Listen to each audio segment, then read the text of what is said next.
So today I was going to talk about some ongoing work which flows from a project which, as Pavel said, was financed by the Economic and Social Research Council of the UK, and which was actually completed about a year ago, but we're still gathering and analysing, well, we have gathered the data, we're analysing the data from this, and we're working on a number of publications, including a book which will be jointly authored.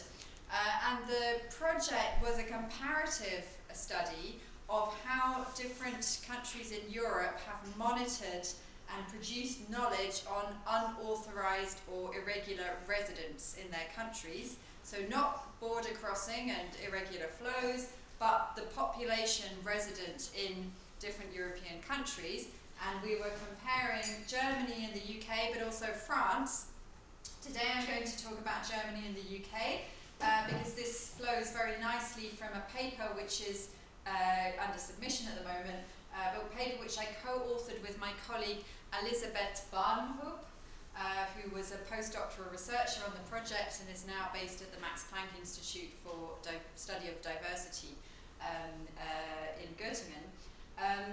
So, one of the key insights, I think, from this project is about rethinking what states are trying to do when they produce knowledge about migration, and even challenging an assumption that states are preoccupied or really want to gather ever more knowledge about their populations. Now, of course, that is quite a popular and well-rehearsed assumption, especially in sociological and historical sociological literature about the state, and the rolling out and the development of state bureaucratic function as very much linked to the state's quest or project for building ever more knowledge about its population so that it can maximize its capacity to steer its population for different reasons. And obviously Michel Foucault being very associated with this particular strand of theorizing, but of course this has been immensely influential in sociology, and also in studies of migration and migration policy.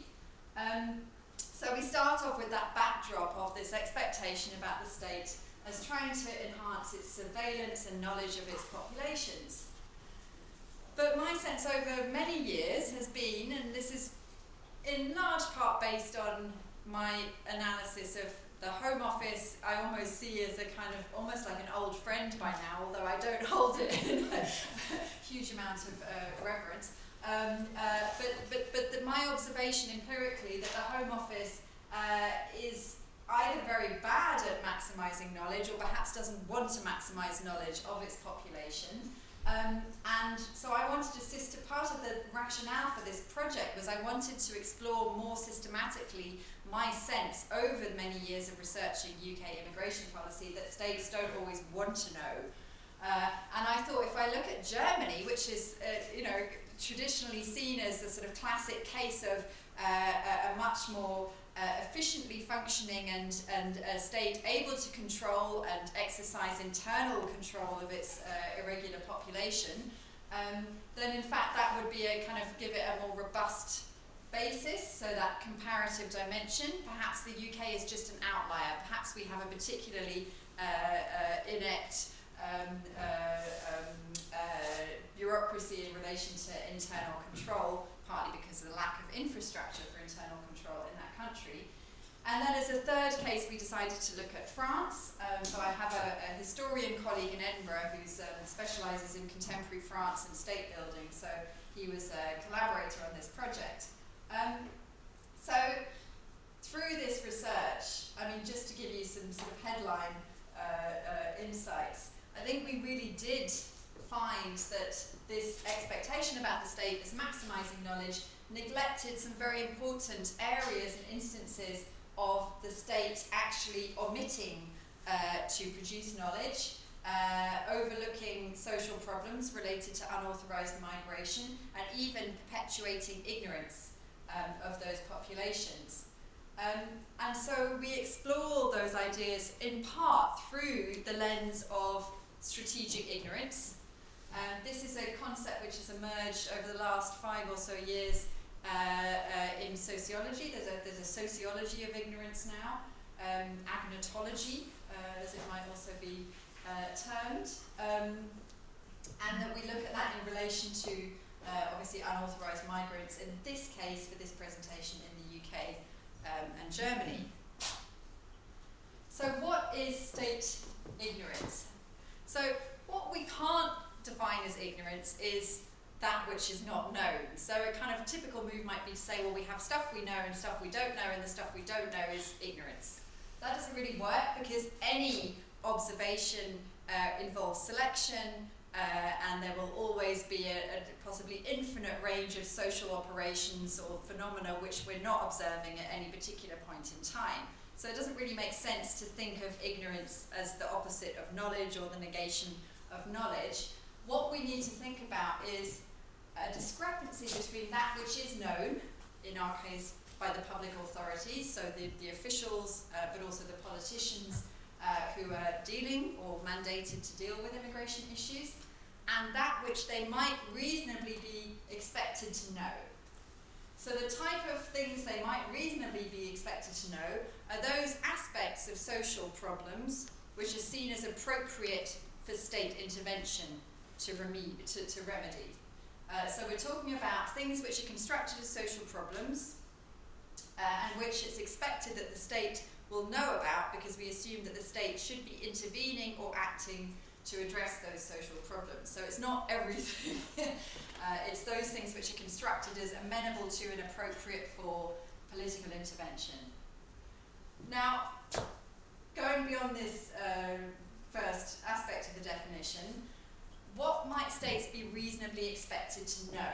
Well, that will very much depend on one's perspective, on the positionality of the person who's claiming that the state should have known.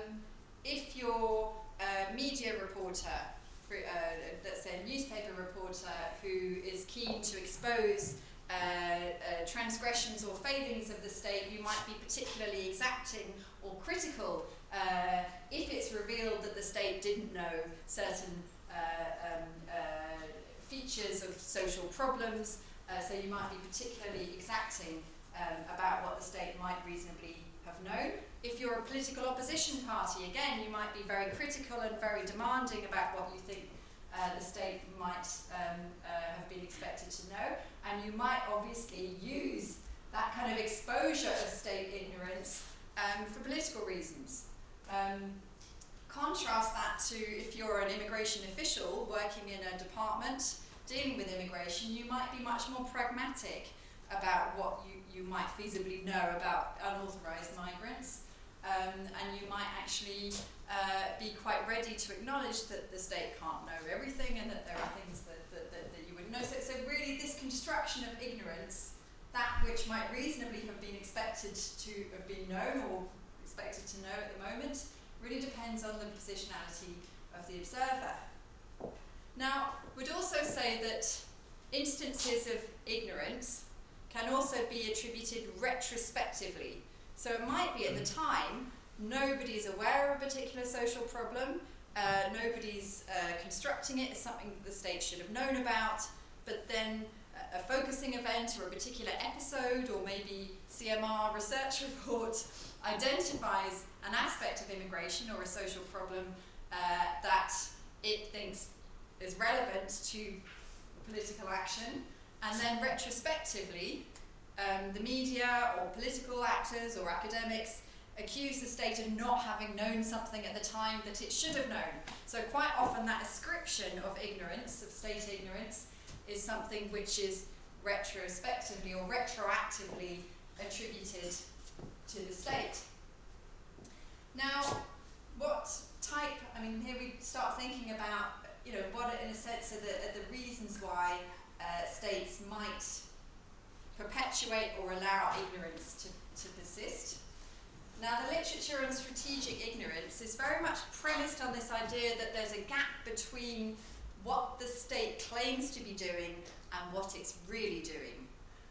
So states might disguise their true motives. They might claim certain types of objectives in their manifestos or in their political rhetoric, but in fact, they're actually maybe not as interested in addressing those problems and therefore it might be interested in keeping in obscurity or overlooking certain sorts of aspects of issues which it thinks the public might want it to address, but it doesn't really want to address.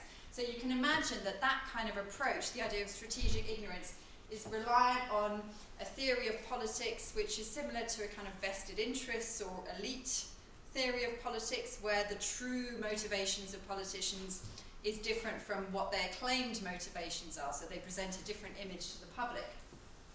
So typical examples of that kind of approach, this sort of state elite business interests strategic ignorance approach, might be, okay, theory, the state has an interest in sustaining cheap, low-skilled, irregular migration because it boosts businesses, and it doesn't have an interest in clamping down on that kind of migration because whether it's because it has a particular relations with business interests, or whether because it's interested in sustaining conditions for economic prosperity.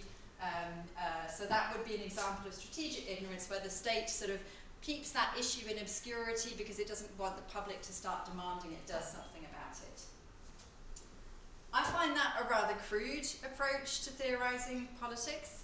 I find a more appealing version of the strategic ignorance the buffering from scrutiny approach, which I would describe in terms of states are aware that they can't redeem public expectations about migration control. So often the public have perhaps a rather naive or simplistic expectation about what states can and should do to address irregular migration.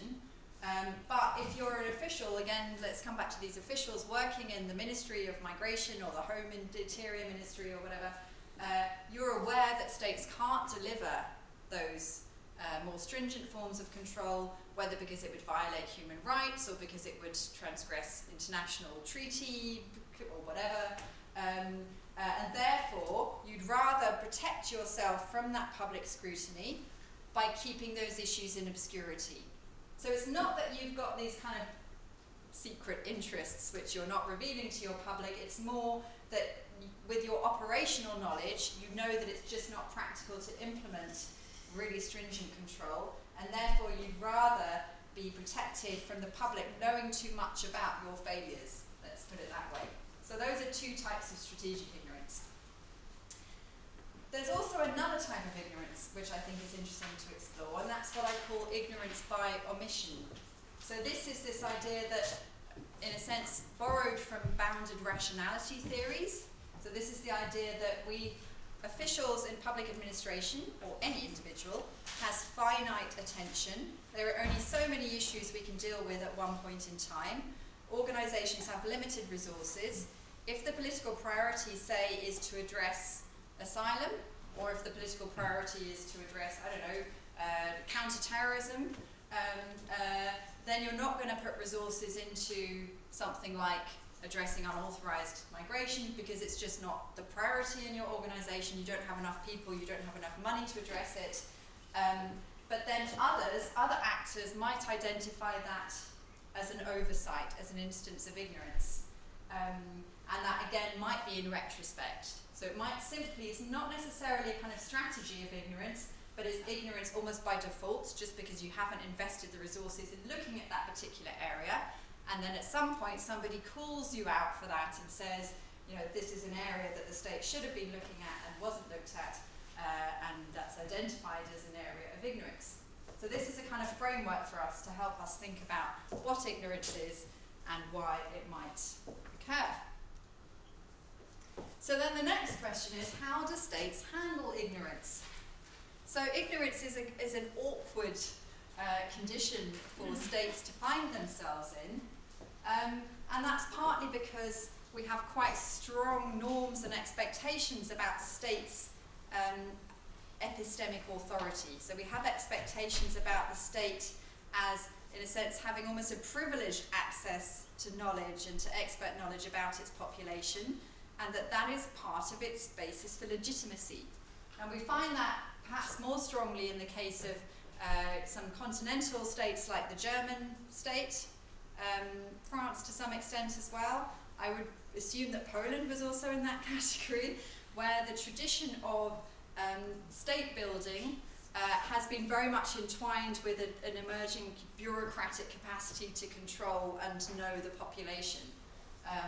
The UK is a rather different case to that, and I won't go into the reasons for that, but I think there is more of an acceptance or even an ideological desire to limit state knowledge and control of the population in the same way. So obviously this might pose a problem for governments and for public authorities, and we can see that in terms of both internal and external legitimation. So if we think about the internal problems, if states and if departments or organisations in the public administration do have strong norms and expectations about their authority being grounded in their privileged access to knowledge and their knowledge of the population, that can really disrupt organisational ideologies and organisational morale, which are very important obviously for sustaining action in organisations, but obviously also externally. So we talked a minute ago about how different actors, whether political or media or academic, can expose, draw attention to state ignorance, and that can be an embarrassment for governments, obviously. So this external factor, the external scrutiny that comes from, say, the media and politics, can be a source of embarrassment and potentially undermining legitimacy of an administration. So what do states do when that form of ignorance is exposed? Well, we developed three possible strategies. The first one, elucidation. I called this enlightenment initially, but it sounded like it was a too positive spin, so we went for elucidation as a more kind of technical term. Elucidation obviously would mean shine the light on the problem, produce more knowledge. So if ignorance is exposed, then we will commission research, or we will develop mechanisms for gathering better knowledge and data on the problem. The second one is to say it's not a problem, or we can't know about it anyway. So denial might involve a number of moves. So one of them might be to say we just can't know about it. We don't have the methodologies which would allow us to develop robust or rigorous knowledge.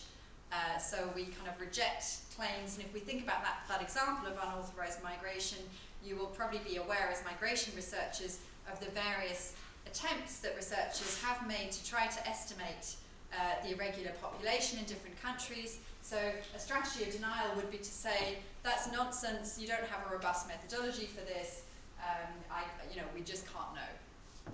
Another instance of denial might be to say, look, it's not really an issue anyway, why would we worry about it? I'm denying that this is a social problem, not because I don't think those numbers are correct, but because, irregular migration doesn't harm us, it's only an issue if people are committing crimes or in some way a threat to security or whatever argument. So you could just say it's not really a social problem.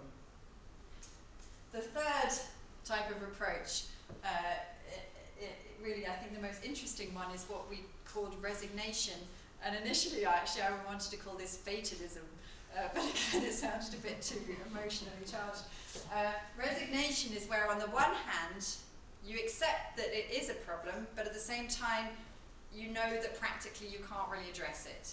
So this is a very uneasy recognition that, yeah, you've got a point, there is an issue here, but hey, we can't really do much about this, we've got too limited resources, or we're constrained from acting on this, so we just have to live with it in a way. So those are kind of the three main I say strategies, sometimes they're not really reflected or thought through in the way that strategy might imply. We could call them approaches as well. So how does ignorance play out in the area of unauthorized migration? Well, it's a really good case for exploring this idea of state ignorance. So in this article, actually, we've used, and in the book that we're planning, we're actually using unauthorized migration as a case study for developing or building a theory around state ignorance. So why would unauthorized migration be a good test case for this? partly because it is characterised by what I would define as an information-poor environment. Okay, so how do we produce knowledge on unauthorised migrants? It was not very easy to do. So first of all, by definition, irregular migrants are not captured in official data, obviously. Otherwise, they would be registered, or they can interface or interact with certain types of registration, but obviously there's no systematic registration of unauthorised migrants. And of course, as I mentioned before, there are many methodological challenges to producing robust, reliable information, for example, scoping the irregular population, or even, depending on what kind of infrastructure of control the state has, there might be challenges even in locating migrants or migrant families, keeping tabs on address changes and so on. So generally, there's not an awful lot of information on migrants, and this actually provides the state with quite a lot of discretion or autonomy for deciding what it should shed light on and what the public should know. So in many other policy areas, there is a plethora of different types of information available, and it's very difficult for the state to sustain ignorance, because if the state doesn't produce the knowledge, somebody else will. With irregular migration, it's interesting precisely because there's almost a kind of degree of choice exercised by the state about how thoroughly it really wants to look at the question. Secondly, it's an interesting case because, as we know from the literature, it does invoke conflicting vested interests. So I mentioned, obviously, a familiar assumption that people have, the political economy kind of approach to thinking about unauthorised migration, where states have an interest in perpetuating unauthorised migration to sustain business interests. So it's an area where we might expect there to be motives, interest-based motives of the state to sustain ignorance. And then, of course, the buffering from scrutiny idea certainly kicks in this area. So, as I mentioned before, many states do feel they're under unrealistic expectations and pressure from public and from political opposition to manage unauthorised migration in a way that they know is not feasible. So they would have an interest potentially in buffering or protecting themselves from that kind of scrutiny.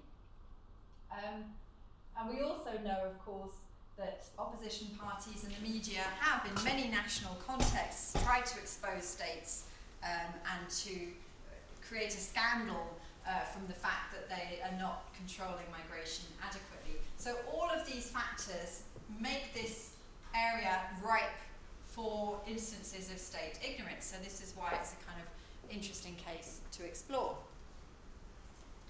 So I'll just briefly now present some of the findings from the comparison of Germany and the UK. Now, the time frame that we look at is 1990 to 2006. And the reason is that our research design was based on a notion of critical junctures. So we wanted to look at episodes or phases in which we see a quite significant change in the construction of the social problem of unauthorised migration. And those junctures are really interesting because then you have a site for observing how the state deliberates and puzzles and thinks through what to do about this problem. And our first critical juncture was the 1960s, although we ended up extending that because in Germany it kind of went back to the post-war period, and in France it started more in the early 70s, so the comparative and cross-national comparative analysis always has these sorts of issues. But the first critical juncture was very much the move to try to restrict labour migration after the Second World War, so that's a 1960s, 1970s juncture, and we used archive data for that. The second juncture was very much the asylum crisis. So asylum emerging as a major issue in these three countries, in Germany already in the 1980s, in the UK and France towards the end of the 80s and especially the 1990s. So again, this critical juncture where asylum creates particular issues also around unauthorised migration and looking at how these different governments dealt with that. Now for the later phase, we couldn't access archives because there's typically an embargo of about 50 years or so. So we based this on interviews. Many of them were with retired civil servants, and it was quite a job to track them down. And that this is a kind of mixed experience interviewing retired civil servants, because on the one hand they're very frank and they're very forthright, they're not worried about their jobs, that, you know, whereas in fact usually interior or home office officials are really quite nervous about telling you things in a very frank way. So they weren't nervous, but sometimes their memory wasn't quite as it might have been. So we actually quite needed prompts. So we needed to remind them of legislation, and we needed to draw on documents to try to kind of prompt them. And then they often remembered really clearly, but they needed those prompts. Now, the reason for this case study making a kind of neat argument is that in many ways it's a kind of most similar cases type design. Because both countries experienced a rise in asylum applications over this period, and were very keen in this highly politicized area, were very keen to address asylum issues, and actually weren't as directly concerned about unauthorized migration, although, as we'll see, they're kind of entwined in different ways. But they are obviously different cases in a number of ways, so they have very different control infrastructures. So UK, of course, classic case of border control with very little internal control, and certainly at that time, this was before the days of what we term the hostile environment. So quite limited internal control in the UK. Whereas with Germany, obviously there's a complex and quite robust system of registration with local foreigners office, and at least an expectation or an assumption of kind of checking up on changes of address and monitoring of the internal population. And indeed, Germany has had a foreigners' central register since the 1930s, and that was then rolled out again by the Allied powers after 1945, and, you know, has quite a kind of confident sense of its internal control infrastructure. They also differ in terms of political scrutiny. In both cases, this was quite a politicized issue, or at least asylum, the asylum aspect of it was quite highly politicized. But whereas in Germany, it was treated more as an exogenous problem. So, you know, late 1980s, early 1990s, clearly big concern about east-west migration flows, integration of Aussiedler, Yugoslav conflict, creating large numbers of asylum seekers, and this sense of the German state being overwhelmed, so exogenous factors. Whereas in the UK, the blame, the responsibility was very much attributed to weak institutions. So there was a sense that the Home Office was unable to manage the rise in asylum numbers, and that the UK was a soft touch because its legislation wasn't tough enough. So the media and political opposition was much more critical of the government and of the civil service directly than in the German case, where of course the government came under fire, but it was much more of a sort of grand historical geopolitical narrative about big changes that affected Germany. And that in a way plays out differently in both of the relevant ministries.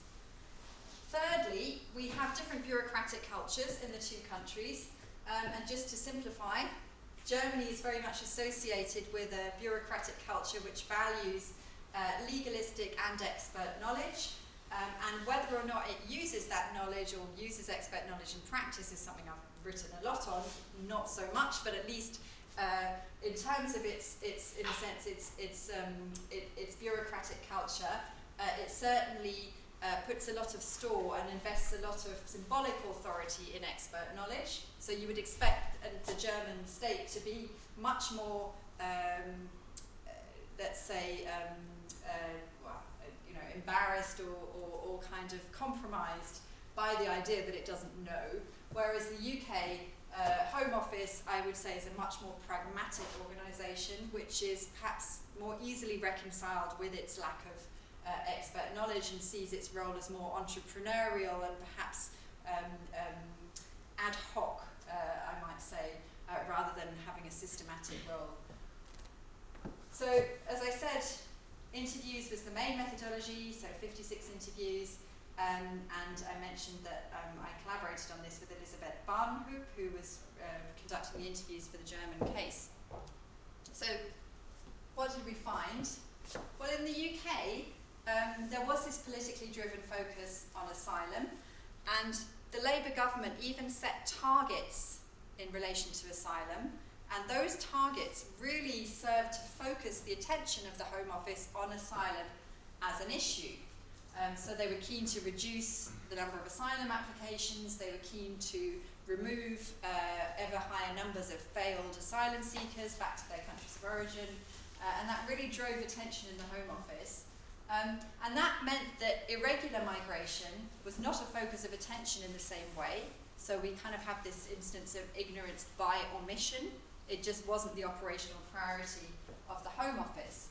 Now, Home Office officials were aware that irregular or unauthorised migration was a serious problem in the UK, and they were also aware that asylum was contributing to this. So partly because rejected asylum seekers would often abscond or sort of go missing, or people whose asylum applications were still ongoing would go missing.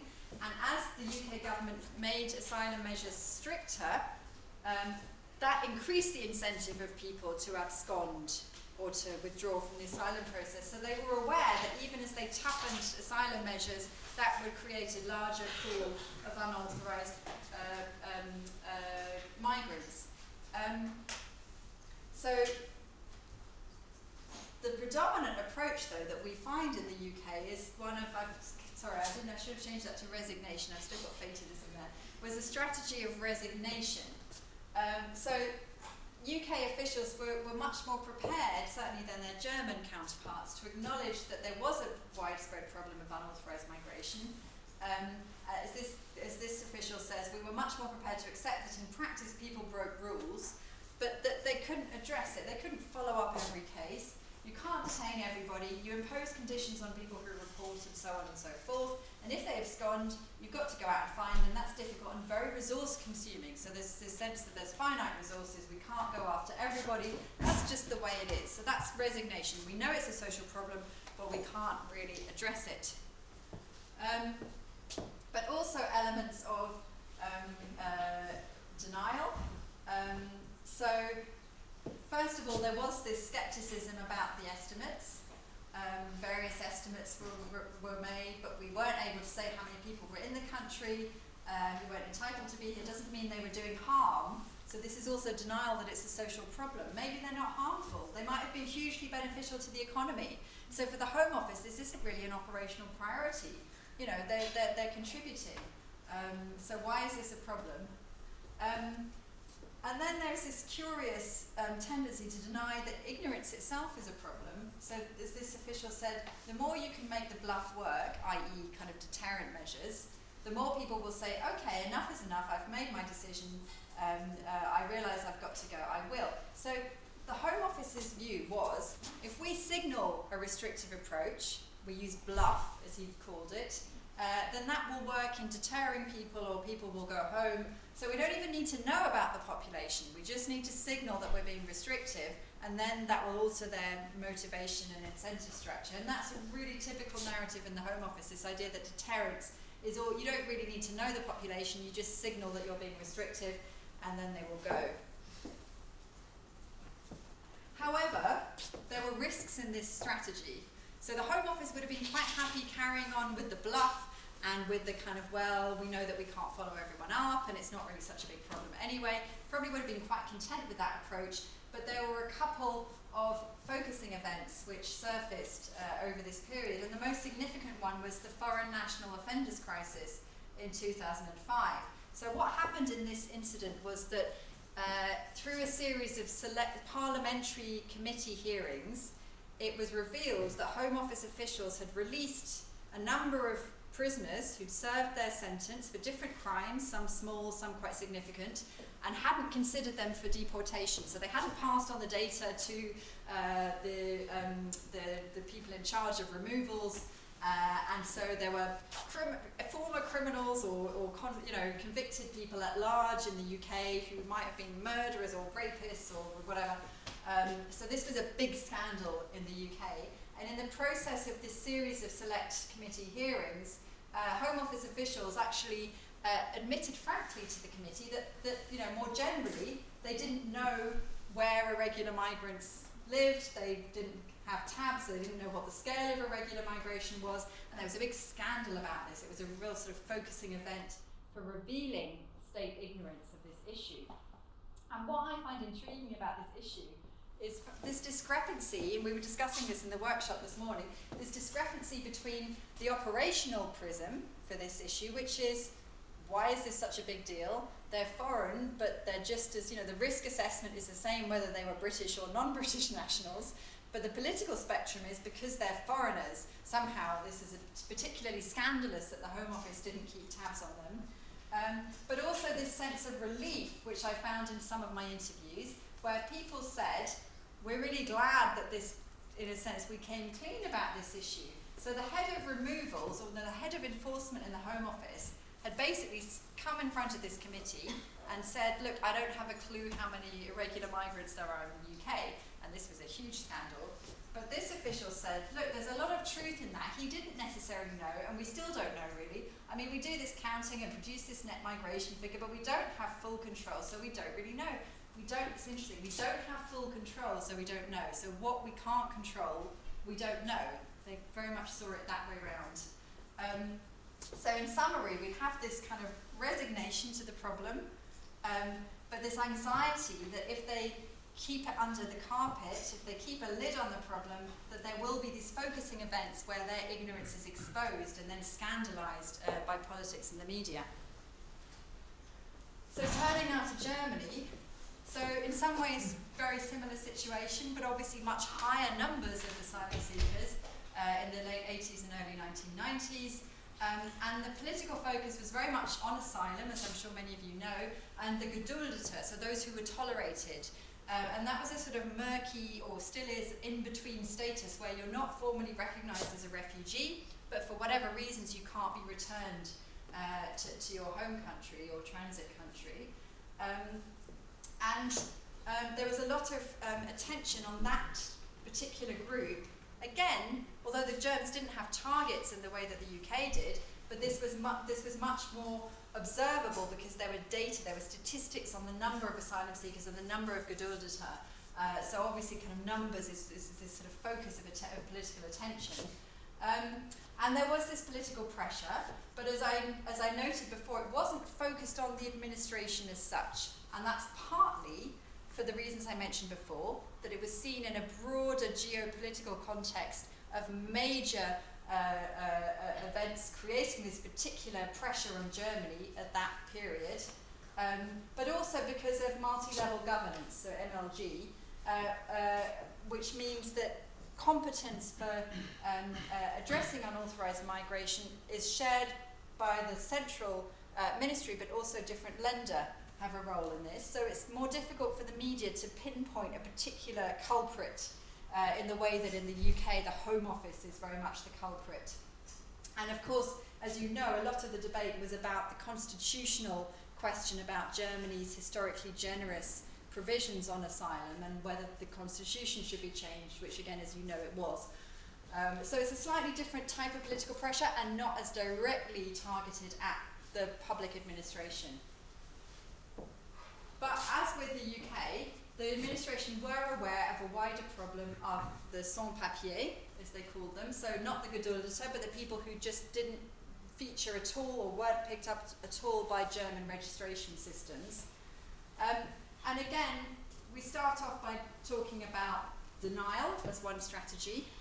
So through the 1990s, a number of NGOs and church groups were compiling estimates of unauthorised migrants and were trying to raise awareness of this unauthorised population, mainly for humanitarian reasons, because they felt there was a duty to try to address and regularise these populations. The Green Party was quite involved in these discussions, but the public administration really didn't want to know about it. And so as one of our interviewees says, I kind of refused to know and told myself, what we don't know doesn't exist. That this phenomenon existed was out of the question, and I think the Jesuits talked about 1 million, and we always said, where did they get that figure? How can they possibly know? We don't know that. We honestly did not know. Well, they say we honestly did not know, but this very telling phrase that this phenomenon existed was out of the question. What we don't know doesn't exist. So it's almost like, well, we don't really want to know. If we don't know, it doesn't exist. So we don't have to deal with it. But in a sense, there was an irony involved in this. So this idea of if we don't know about it, we don't have to deal with it, and knowing that was, in a sense, a strategy of denial, which implies there was a degree of kind of resignation or fatalism as well. And there's a lovely quote from one of our Bavarian interviewees, officials, who said, "What isn't in the files isn't in the world." That's a legal proposition in Germany. So, if it's not in the files, if we don't know, if we haven't registered it, it's not something that we have to deal with. So let's unpack this notion to some extent. Now, in Germany, there's this wonderful principle of Legality Principle, and that's the idea that once the state knows about an infraction or a violation of law, it is constitutionally obliged to address that. Now that creates a very high threshold of action for German civil servants. And so, we see this in these quotes. So as one of our interviewees said, as soon as you knew someone is illegal, he has to leave. Then we had to act because of the Legality Principle, which was very strongly held. So if we know about it, we have to do something.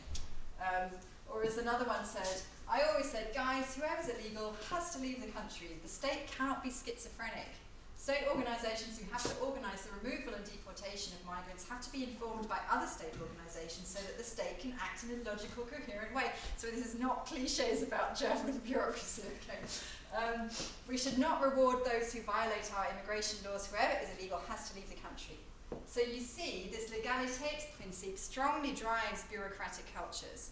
So if you are aware that you either can't actually follow up on this because of resources, or you don't want to follow up on this because of the humanitarian implications of following up on this, say you've got a family who've been resident in Germany for 15 years, you'd rather not know, okay? You just would rather keep that book closed because once you do know, you have to follow up, and that's really problematic. Now that sense of the sort of paradox of not wanting to know because you have to follow up is made even more acute because of what's called the reporting duty in Germany, and that was introduced by Foreigners Law in 1992, and that was the idea that other non-state agents who come into contact or are made aware of illegality have a duty to report that to the German state. Now, one of our respondents described this predicament as follows. He said, "Then I learned that when these reporting duties are strictly enforced, then they do not have the effect that we gain more knowledge about children in schools who are here illegally with their parents. Rather, the children will remain in illegality. Then they won't go to school, and then we create ourselves a much bigger problem in a few years' time." So there's this idea that, again, if they're going to strictly enforce these rules, it's going to create much bigger problems. So you're still going to have unauthorised migrants, but they won't be accessing services and systems which will enable them to integrate and to live adequate lives, really. So there's this horrible predicament for German officials in this area. So just to summarise the contrast, in both cases we see this type of fatalism or resignation. But in the UK, these expectations about what the state should know and what it should control very much emanate from those outside of the organisation. So the bureaucratic culture is, well, why would we bother? It's not a priority, they're not doing any harm, we can't really enforce anyway because of lack of resources, it's not a political priority, it's not an operational priority. And the only pressure they come in under then is from outside, when political actors or media actors expose their ignorance, creating political pressure on the Home Office to do something about it. Now, in a way, we can see the Home Office as rather cynical, or pragmatic, if we like. So they're aware they're not living up to expectations. And that does create some sense of unease in the organisation because they're at risk of being exposed, but they're not fundamentally conflicted in terms of their organisational ideology or their organisational culture. They're kind of just, this people from the outside who don't understand the operations in the Home Office want us to do things that are not feasible. Let's try and buffer ourselves from that pressure and sustain ignorance, but then there's that risk of being found out. But resignation in Germany is rather different because the tension is very much within the bureaucracy. Because on the one hand, you have this expectation about the state as knowing, and then you have this very strong norm around that which is known must be followed up. So in a sense, you'd rather not know, but that's a very difficult situation to be in, and it creates quite a lot of tension. And so you can understand why German officials were quite keen to deny that there was a problem here, and also not to know about particular instances of the problem, because of their duty to follow up and the problems that created both practically and in humanitarian terms. So in a sense, in Germany, these strong formal norms around enforcement, so the German state is following up and enforcing, were decoupled from the more pragmatic and nuanced perspectives of officials who realised that it wasn't necessarily a good idea to follow up. So, just drawing together some conclusions. So, our findings were certainly that both of the states did produce ignorance on unauthorised migrants, and that the type of ignorance that we saw was both strategic in the sense of the state needs to buffer itself or protect itself from external scrutiny. So if there's an area that it's aware it can't follow up on and can't address adequately, it would rather sustain a kind of fog or obfuscation or kind of, you know, what our colleague Michael Bommes called fog around these issues. And also we see an instance, especially in the UK, of omission. So it wasn't a political, well actually in both countries to some extent, it wasn't a political priority, and therefore the organisation just doesn't have the resources and the attention span to deal with it while it's also addressing asylum, which is much more of a political priority. Now that obviously creates tensions and problems for the administration, and I just described just now how in the UK it was a kind of tension between external expectations and the internal culture of the organisation. In Germany, it was internalised within the organisation as this tension between norms around enforcement and the pragmatic realisation that enforcement wasn't always desirable or possible. How did they respond? Well, both. We see some instances of denial. In Germany, denial that we could know and that it was a problem. In the UK, denial that, while recognising the scale, denial that that was in itself a problem in the sense that people might not be doing any harm, might be contributing to the economy, but also a kind of denial that the issue is state knowledge, because actually if you just deter people, you don't need to know what's happening, you just create the effect through deterrent.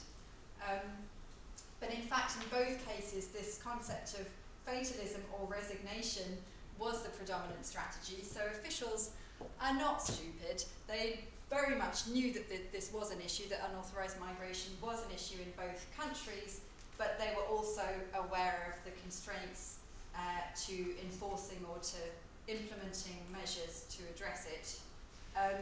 What we also see is, sorry, again, I think I haven't changed the terminology here, but I'd term that elucidation rather than enlightenment. We see quite limited use of that strategy of elucidation. We don't see states responding to acknowledged or exposed ignorance by producing more knowledge of those populations, although I'm going to come to the UK and what's happened since in a minute. But we see a different form of resignation. In the UK, quite cynical, and in Germany, this sort of schizophrenic idea.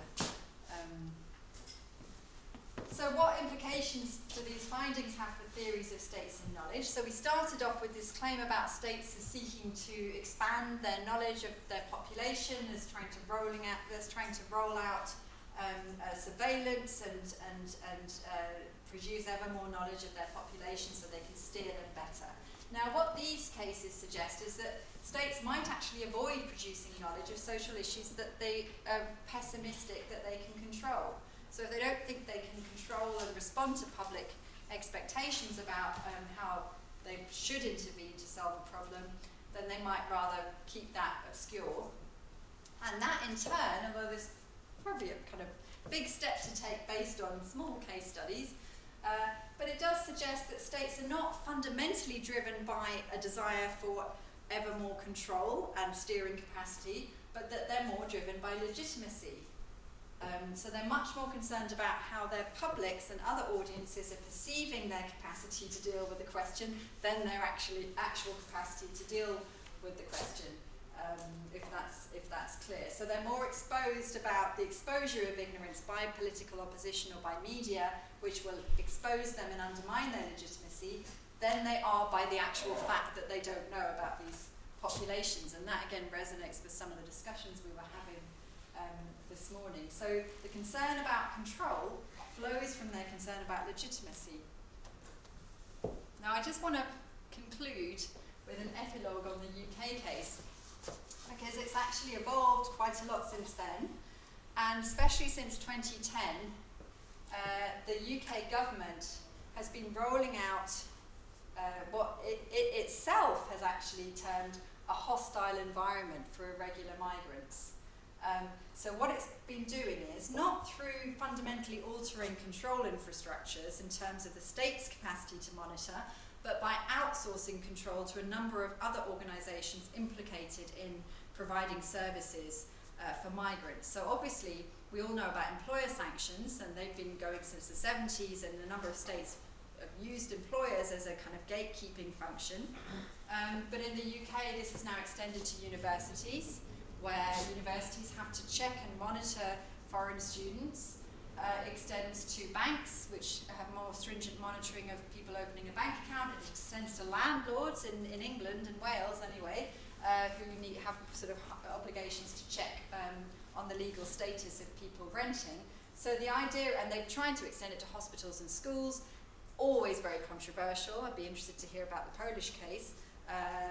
Hasn't been so successful because hospitals and schools are driven by a logic which is fundamentally opposed to this idea of exclusion based on nationality.